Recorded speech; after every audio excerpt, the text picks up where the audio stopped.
Greetings from the Sunshine State at Boca Raton. My name is Rabil, and I'm professor of political science at Florida Atlantic University. At the request of colleagues, friends, and especially lifelong learning students, I'm going to share with you my views about the mounting tension between the United States and Iran, which could lead to a military confrontation with dire consequences for the United States and for the region. Since the Trump administration withdrew from the Iran nuclear deal, it has pursued a mixed policy vis-à-vis Iran.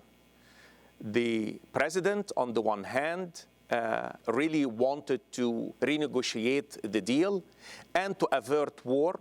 And on the other hand, his advisors, led mainly by National Security Advisor Bolton and Secretary of State Pompeo, wanted to really force the regime out of power. So in principle and overall, the United States pursued a policy that I called had a strategic linkage. They wanted to make sure that Iran will not weaponize its nuclear program. They wanted Iran to stop missiles development, and they wanted Iran to change its regional behavior. This goes beyond than what the deal originally signed off by United States, Iran, and the European countries, plus China and Russia. And the United States pursued a maximum pressure policy so as to bring in Iran to the negotiating table to go ahead and cover all these issues, what I call this strategic linkage among the issues involved. And as expected, Iran did not come to the negotiating table, and I think that it's not going to come anytime soon against this background to the negotiating table. Iran, as expected, it took certain action. Reportedly, it attacked oil tanker and it shot down an American drone. True, the president did not retaliate for the downing of the drone, but he threatened in no uncertain terms that he will bring obliteration to Iran. So we are looking at a situation that is extremely dangerous. And we are looking at a situation where United States and Iran, both countries, are boxed in their position, where it's making a standoff or a military confrontation almost inevitable. Much has been written about the topic, but little, if any, has been spoken about what's driving Iranian foreign policy. And will a military confrontation with Iran be in the interest of United States? Will it harm United States' national interest, its people, and its standing in the world? This is what I'm going to be dealing with. Indeed, Iran plays a spoiler role. It supports a non-state actor in Lebanon. It supports the Assad regime. It supports Shia Islamist party in Iraq. It supports the Houthi movement in Yemen. But then the question, as I mentioned to you, why Iran pursue such a policy? So this is the two main questions I'm going to be dealing with. And I'm going to be dealing with from a multidimensional perspective, meaning I will deal with it from a sectarian standpoint, from a geopolitical standpoint, and from a strategic standpoint. First, let me go ahead and speak about this issue from a sectarian standpoint. The Shia and the Sunni of the Muslim community have a profound theological disagreement that affected their politics and society and how they see each other.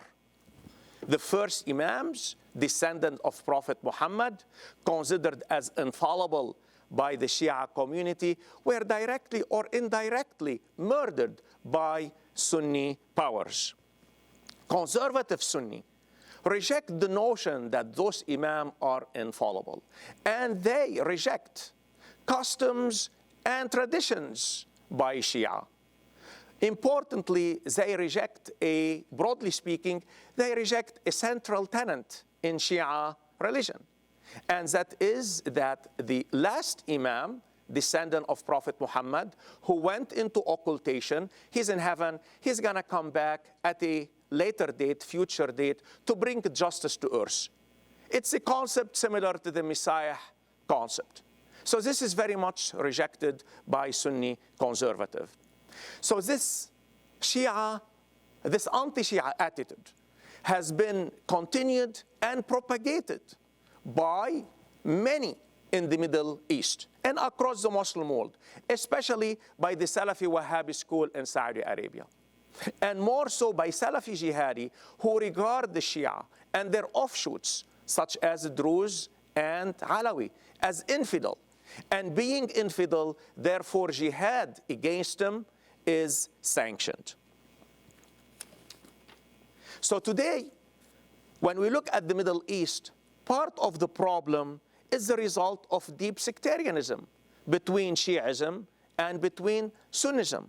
And as long as sectarianism polarized the Muslim community, neither Iran, as a majority Shia country, and nor Saudi Arabia, as a major Sunni country and custodian of the two holy mosques, will cease supporting their sects and their politics and their view. And under this condition, United States has to ask itself a very important question. Why would the United States insert itself in a historical conflict between Shia and Sunni in the Muslim world? First, now I'll go second, from a geopolitical standpoint. Iran is the heir of a great Persian civilization. In hindsight, however, following the defeat of the Persian Empire by Alexander the Great at Persepolis in 330 BCE, before Common Era, the Persian Empire had problems in reconstituting its former powers. The Greeks, the Romans, the Arabs, and the Ottomans, they had the upper hand in Asia and across the Muslim world. But more so Iran, especially during the 18th and 19th century, the Persian Empire had to contend with Western power. In the 19th century, during the Russian-Iranian wars, Iran lost what's today the countries of Azerbaijan, Georgia, Dagestan, and Armenia. More so, in 1907, Russia and Great Britain forcibly divided Iran. During World War II, the Soviet Union and Great Britain both invaded Iran and forced the abdication of the Shah.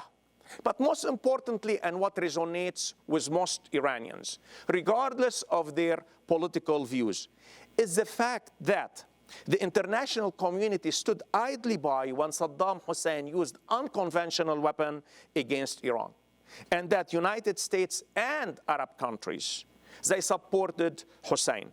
Iranians lament the lack of an international outcry. Taking all this under consideration, one could safely argue that what's driving Iranian foreign policy, it's its history. And more so, I will argue myself that Iranian foreign policy in its asymmetrical way, including employing terrorism, is very much guided by its strategic desire to go ahead and prevent any power, especially Arab power, from dictating regional politics.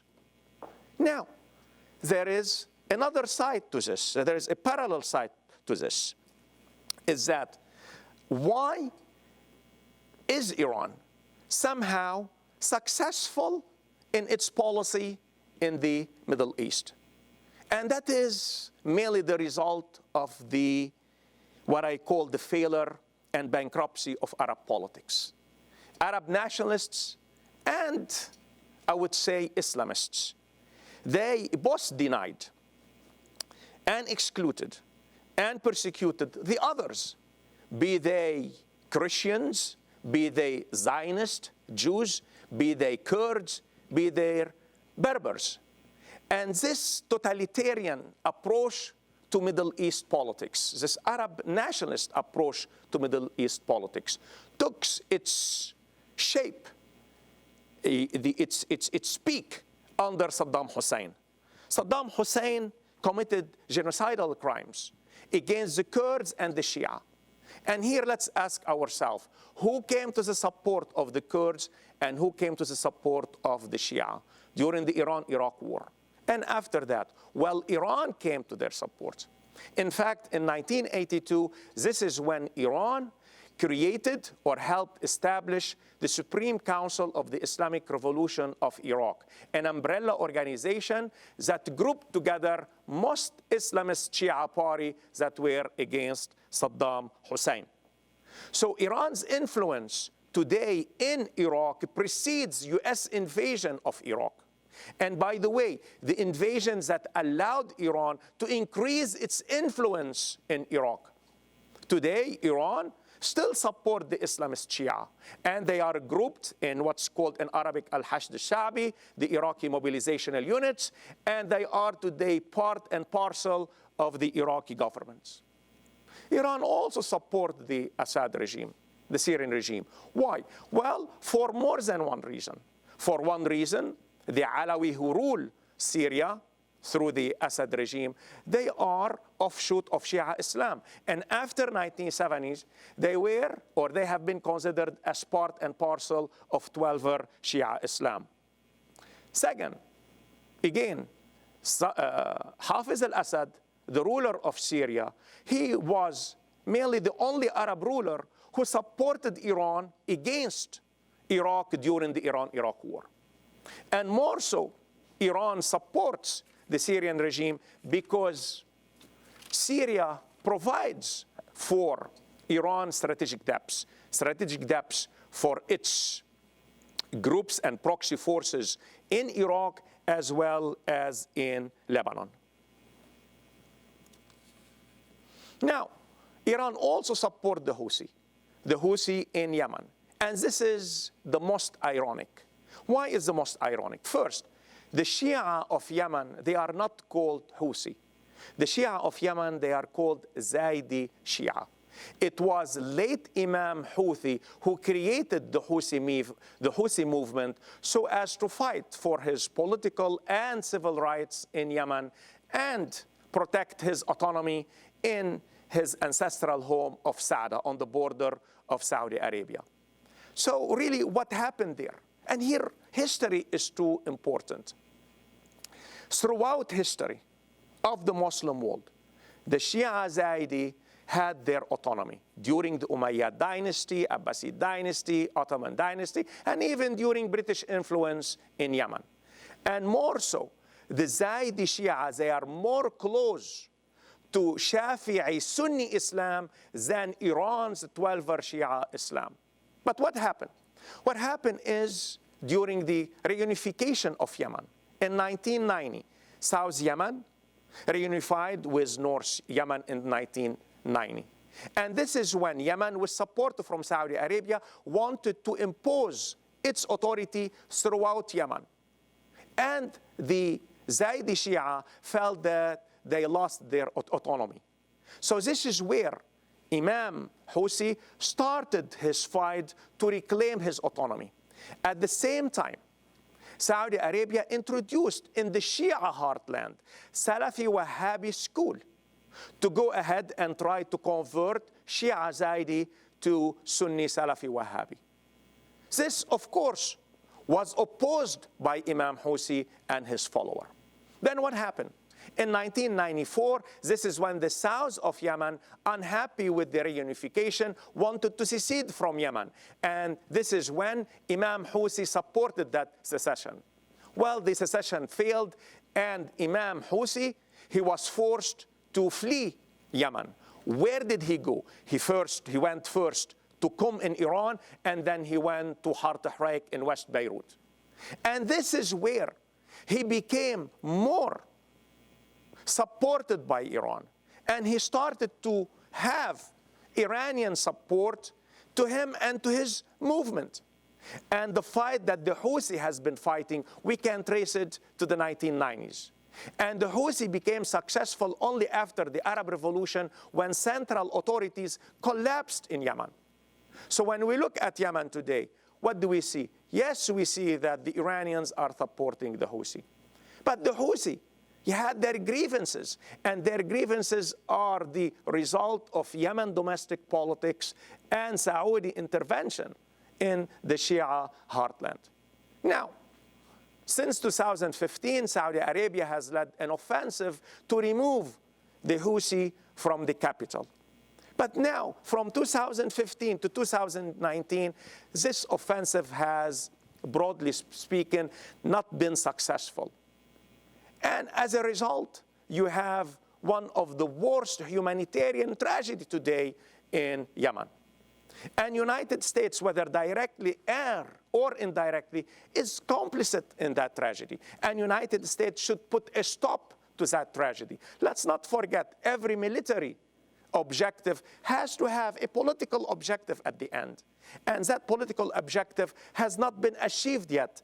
And if the fighting is going to continue, this tragedy is going to grow more and more difficult for the Yemeni, who many of them, children, are dying from starvation. So, taking all this under consideration, really, what can we say about Iranian foreign policy? Indeed, yes, indeed, it plays a central role and a spoiler role in the region. But we cannot look at Iran's foreign policy in the region in isolation of the history of the Middle East and the regional politics of the Middle East, especially led by Saudi Arabia and the Sunni state. Now here, let me speak from a strategic standpoint. And this mainly deals with the US. Is a military confrontation, a standoff with Iran, harmful, or is it in the interest of United States national security? A number of reasons stand out, as I would argue that a military confrontation is indeed harmful to United States national security interest. And here, allow me please to list some. First, any confrontation with Iran is not going to be fought according to the classical form of fighting. It's going to be asymmetrical. And it's not going to be confined to Iran or the Gulf. It's going to play out in Iraq, in Syria, in Afghanistan, and in Lebanon. And yes, United States, I have no doubt that United States will inflict heavy damages on Iran and the Iranian regime. But that doesn't mean that Iran is going to surrender. And it doesn't mean that United States can end the war at its own timing, because it's going to be regional war and it's going to be fought in asymmetrical way. And this is another important point. If the administration think that what they are doing today is to make the Iranian people rally against the regime, well, the reversal is happening. The Iranian people already look at the economic sanction imposed on Iran as economic terrorism. And already those who are against the regime, I would say, some of them are rallying for the regime. Let's not forget the Iranians, and I would argue that a good number of them are unhappy with the regime, unhappy with the theocratic nature of the regime. But the Iranians are deeply nationalist. And what they see is a certain unfairness what's happening to them. And more so when it comes to sanctions. We have seen this scenario before when we put sanctions on Saddam Hussein. And I was very familiar with it. I did a lot of research on Iraq. And I witnessed Iraq. Who benefited from the sanctions? Merely the Saddam Hussein regime. It was Saddam Hussein, his children, and his entourage. And who suffered the most under the sanctions? The Iraqi. And more so, again, United States has to put in perspective when we felt or when we thought it is going to be cakewalk going into Iraq. And when we thought that the Shia, they are going to welcome us with flowers. No, the Shia did not welcome us in flower. They welcomed us with rifles and RPGs. Second, I don't think the Trump administration has taken really into consideration the evolution of the Russian-Iranian strategic cooperation. Unlike in the past, what you have today, as I argue in as I argued in more than one articles, Russia and Iran, they have political and economic mutual interest. They have the mutual interest of making sure that the Caucasus is stable. They have a mutual interest in opposing secessionist movement. They have a mutual interest in drawing economic benefits from the Caspian Sea. They have also another economic interest, and it's going today now in having an economic corridors that will start in St. Petersburg and all the way through Azerbaijan, Iran, and all the way to India, as a matter of fact. And as I argue myself, Russia will not stand idly by, especially as today we have a great power competition between Russia and China on one side and United States on the other side. So the point is, Russia indeed will go ahead and will give the Iranians lifelines in weapons and in food, so as to make sure that the Iranians will fight their war. Third, as I mentioned earlier, indeed, United States is today in a great power competition with Russia and China to a great extent, and less so with other countries, including India, Brazil, and Turkey, who really oppose United States' unipolar world, mainly that United States will have the only hegemonic power in the world. And today, as we speak, United States is facing issues with both Russia and China in the Baltic Sea, in the North Pole, in East China Sea, in South China Sea. Already we have seen that. And the Chinese are moving in the Indian Ocean and the Persian Gulf. So today, as United States go ahead, and it is indeed entering, or it is indeed in the throes of a great power competition, do you think that a confrontation with Iran is not going to be exploited and capitalized on by Russia and China? As a matter of fact, China and Russia will exploit that and capitalize that to go ahead and advance their interest, not only in the Middle East, but across the world. Fourth, United States, let's not forget, it's still fighting a war against jihadi Islamism. Let's not forget that. And through that, United States, and here I tip my hat for the officers of United States, all those who work in United States, that they have protected the homeland. But there is something to be said here. United States has not been successful in curbing the power of Salafi jihadism. Since September 11 up to now, Salafi jihadism has increased and expanded throughout the world. Today, whether Al-Qaeda or ISIS and other jihadi organizations, they have command leaderships. They have headquarters in Manila, in Indonesia, in Afghanistan, in Pakistan, in Central Asia, in the Levant, in the Sahel region, in North Africa, in Nigeria. And even, they have many of their followers in Europe. So let's not forget that. And more so, I would argue, true that United States has defeated ISIS, but that defeat mainly was confined to a territorial defeat. ISIS today has no territory in Syria. But based on Pentagon's report, ISIS still have over 30,000 Salafi jihadi who are operating in Syria and Iraq. And more so, I would argue myself, as I argue in more than one article. Today you go to Idlib, a province in Syria. 3 million people live there. Who is there? Who controls this province? It is Al-Qaeda incarnate, called in Arabic Hayat Tahrir al-Sham, that controls Idlib. In Idlib today, in that province in Syria today, you have approximately between 60,000 and 90,000 Salafi jihadi who are against United States. And they are the one who pose the immediate threat to United States.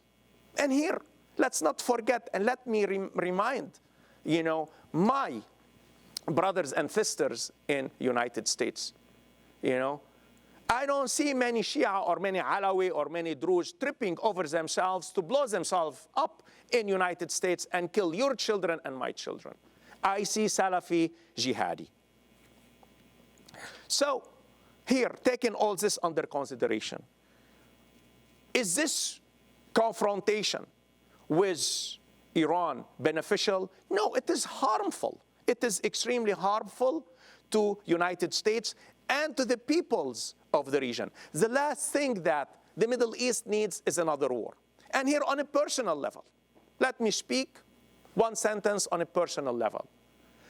Anyone who entertains another war in the Middle East, following the war that we are still somehow fighting in Iraq and Afghanistan, has to really examine the way he's thinking, the way his logic is presented. More so, today in Afghanistan, after 18 years being in Afghanistan, today we are speaking with the Taliban. We spoke in Qatar with former Guantanamo Bay prisoners, Taliban, as what we should do in Afghanistan. So please, we have, to save United States from another catastrophe, especially in the Middle East.